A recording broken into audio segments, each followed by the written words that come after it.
And when we talk about underwriting the enemy, you started out with that ICBM launch. Maria, that's a war signal. That's the second war signal that we've gotten from China in the last 10 days, which means that Xi Jinping is about to do something truly horrendous. We're heading into perhaps the worst moment in history. Unbelievable. Chinese President Xi Jinping is escalating his push for military dominance, urging China's armed forces to ramp up their preparedness for war. Just days after Beijing's latest show of military might. We are following a developing story this morning. For the first time ever, 2 Chinese military planes have been intercepted in international waters near Alaska. That's according to the North American Aerospace Defense Command. The Chinese bombers were accompanied by 2 Russian long-range bombers yesterday. U.S. and Canadian fighter jets were sent up in response, but things ended without incident. Соединенные Штаты опоздали лет на 15.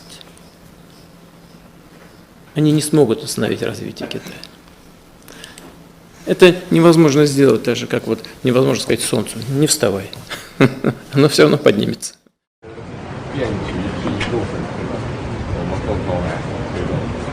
Это как раз сейчас перемены, которые не было в течение 100 лет. Как вместе двигаем эти перемены. Берегите, пожалуйста, дорогой друг.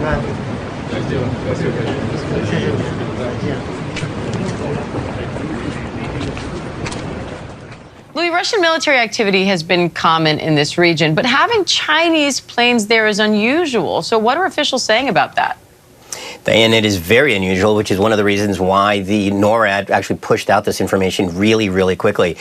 We have heard of Russian intercepts for years. You're seeing some of those pictures right now on your screen. But it is very uncommon. Actually, this is the first time that Chinese aircraft have accompanied Russian bombers in these flights off the coast of Alaska. Now, we're talking about several hundred miles off the coast of Alaska, but still, it's enough to trigger an intercept by U.S. and Canadian fighter aircraft to try to get visual confirmation of who they are when they enter this area. But it's really uncommon and kind of shows the growing bonds between both China and Russia militarily. This is something that developed after, that we've seen increasing with more frequency after Russia's invasion of Ukraine 2 years ago. But this is, again, the most visible scene that we've seen so far of this growing military cooperation between both countries. But Xi Jinping has been hosting President Putin in a sort of state visit only last week. They've talked about their sort of limitless partnership. Now, Xi Jinping wants to change the world order, the US-led world order. That resonates with President Putin. Also, China's very interested in how Putin's getting on with the invasion of Ukraine, because although the West has been involved to provide ammunition and weapons, it hasn't directly intervened. And all of that will inform Xi Jinping's judgment about whether to go into Taiwan. Yu also warns of an alliance brewing between China, Russia, Iran, and North Korea. They're working together, that's for sure. Whether that's an axis or an alliance, but certainly there are symptoms, signs that they're working together. China says it's ended a military exercise in which its armed forces conducted large-scale drills surrounding Taiwan. China publishing maps indicating that its forces were surrounding the whole island. Videos of the exercise, which were shared widely on Chinese social media, show the scope and scale of what China deployed, including a blockade on key ports. Beijing said the drills, thought to be the biggest yet, were a warning to those in Taiwan who want independence. It's thought to be a reaction to a strident speech by Taiwan's president, Lai Ching-te, who said his government would not accept Chinese control. China sees Taiwan as a breakaway province, but the island sees itself as distinct and has its own government and military. In a single day, the drills involved a record 125 Chinese military aircraft and 34 naval vessels, including the aircraft carrier Liaoning, and condemned China for what officials called unreasonable provocation. We also need to stay calm and confident to prevail in the struggle between democracy and authoritarianism. Taiwan scrambled jets in response to the war games, putting its forces across the island on high alert. Officials in Taipei pledged to defend Taiwanese territory. The irrational, provocative military drills carried out by the Chinese People's Liberation Army will endanger the security situation in the Taiwan Strait. It is also not conducive to the healthy development of cross-strait relations. Taiwan's unwillingness to give up autonomy and China's unwillingness to recognize it have put the two on a seemingly inevitable collision course. Li Shimin is a retired admiral and former head of Taiwan's armed forces. I don't think the PLA is ready for the full-scale invasion in the next few years. But however, if they want to conduct that kind of very limited military the tactic, they are already able to do it, like they seize any one of outlying islands, or even conduct the quarantine for the Taiwan. They can do it. The U.S. said it was seriously concerned about the escalation. And we have a Biden administration that is not willing to talk to the American people about the imminence of what China is prepared to do. So, yes, we need to stop underwriting the enemy, but we also need a president to tell the American people to get ready for what could happen. Yeah, Roger Robinson has been so good on all of this, and I know you were in my special along with Roger. Let me get your take on Russia, because Russia appears to be changing its doctrine on the use of nuclear weapons to include Ukraine firing longer-range Western-equipped missiles deep into Russia. China appears to be fully behind this incredibly dangerous threat. I mean, is the U.S. going to do anything about this? Well, the reason why Putin is making those threats was he made those threats prior to invading Ukraine, and Biden backed down. And so Putin thought, well, clearly we can do more of this. And the Chinese started making threats, and the North Koreans started making nuke threats just after the invasion of Ukraine. So Biden opened the door to this. And we have China in the most rapid nuclear buildup since the Cold War. So right now, our enemies are thinking of coordinating nuke attacks on the United States. Just days after Beijing's latest show of military might around Taiwan, Xi's visit to the People's Liberation Army rocket force underscored China's aggressive modernization and strategic ambitions. Xi's call to action comes as global military dynamics are shifting rapidly, placing China's security and development needs at the forefront. Last month, China test-launched an intercontinental ballistic missile, firing it into the Pacific Ocean in its first such exercise in decades. China has test-fired an intercontinental ballistic missile into the Pacific Ocean. It's rare for these tests to be publicly acknowledged, and they usually take place in isolated inland areas rather than the sea. The military says the move was routine and complies with international law. It also said the test wasn't directed at any country or target. Is there any significance that you can see as to the timing of all of this, given that it has, of course, been 44 years, as you say, since the last at least publicly announced launch? This is an incredibly interesting launch, Alex. Tell us more about the specifics of the missile itself. Well, the Dongfeng 41 is a strategic weapon in China's nuclear arsenal. It has a range of about 15,000 kilometers, which means it can hit most targets on Earth, including most of the continental United States. Each missile carries up to 10 warheads, and each warhead is about 10 times the explosive power of Nagasaki. So that gives you an idea. It's solid fueled, which means it can be launched very, very quickly with little to no warning.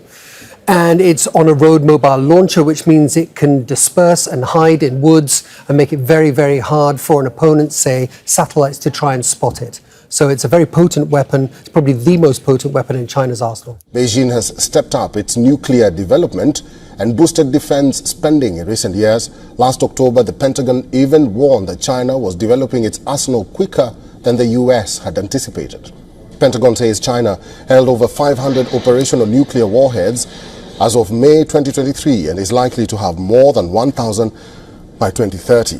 Xi ordered troops to comprehensively strengthen training and preparation for war and ensure their strategic deterrent and combat capability is robust.